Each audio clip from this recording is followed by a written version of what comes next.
Hello, Bacho. So let's see the question. A current loop in a magnetic field. Your first option says can be in equilibrium in two orientation. One stable while the other is unstable. Experiences are taught whether the field is uniform or non-uniform in all orientation. The third option says can be in equilibrium in one orientation. And the fourth option says can be in equilibrium in two orientation. Both the equilibrium states are unstable. बेटा अगर एक loop की बात की जाए जिसको कि आपने एक मैग्नेटिक फील्ड में रखा है तो बेटा यहाँ पे दो कंडीशन है। ठीक है, यहाँ पे दो कंडीशन है।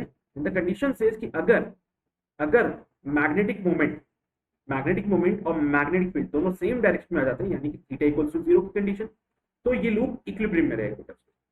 ये लूप किस में है? इक्विलिब्रियम में रहेगा और ये इक्विलिब्रियम होती है स्टेबल इक्विलिब्रियम। ठीक है, अगर मान लीजिए एनी हाउ यहाँ पे लूप की डायरेक्शन कुछ ऐसी बन जाए कि जो मैग्नेटिक मोमेंट है, सपोज करो लूप की डायरेक्शन कुछ ऐसी बन जाए कि मैग्नेटिक मोमेंट जो है वो मैग्नेटिक फील्ड के अपोजिट डायरेक्शन में, समझ रहे हो तुम लोग बात? मैग्नेटिक फील्ड के अपोजिट डायरेक्शन में मैग्नेटिक मोमेंट है यानी कि थीटा कितना हो गया 180 डिग्री। बेटा अभी भी इक्विलिब्रियम में है, अभी भी ये इक्विलिब्रियम की कंडीशन है, बट ये अनस्टेबल इक्विलिब्रियम बन जाएगा, अनस्टेबल इक्विलिब्रियम बन जाएगा। और बेटा अनस्टेबल इक्विलिब्रियम के केस में क्या होगा, जैसे आप इसको थोड़ा सा रोटेट करोगे वो फिर से अपनी पोजीशन पे आ जाएगा। यानी कि जो ये लूप है वो इक्विलिब्रियम में रह सकता है दो ओरिएंटेशन में। पहला ओरिएंटेशन कब आएगा? जब थीटा की वैल्यू 0 होगी जिसमें वो इक्विलिब्रियम में होगा, और वो इक्विलिब्रियम होती है स्टेबल इक्विलिब्रियम। इस केस में अगर आप लूप को थोड़ा सा घुमाओगे तो वो वापस अपनी जगह पे आ जाता है।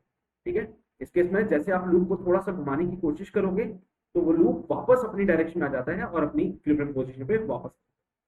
दूसरा ओरिएंटेशन क्या है बेटा? दूसरी जो पोजीशन है वो है थीटा इक्वल टू 180 डिग्री, जहां पे वो अगेन इक्विलिब्रियम में तो है लेकिन वो अनस्टेबल इक्विलिब्रियम है। अनस्टेबल में क्या होता है, आप जैसे ही लूप को थोड़ा सा घुमाओगे बेटा, जैसे लूप को थोड़ा सा घुमाया वो लूप पूरा घूम के अपने आप को कौन सी पोजीशन पे ले आएगा? इक्विलिब्रियम पोजीशन पे लेके आएगा। ठीक है, तो यहाँ पे करंट लूप जो होगा जिसको मैग्नेटिक फील्ड में रखा है वो इक्विलिब्रियम में होगा इन टू ओरिएंटेशन, एक स्टेबल और एक अनस्टेबल, जो कि आपको मिलता है। So your option number A is absolutely correct here, and I hope you got the concept of this question. All the very best.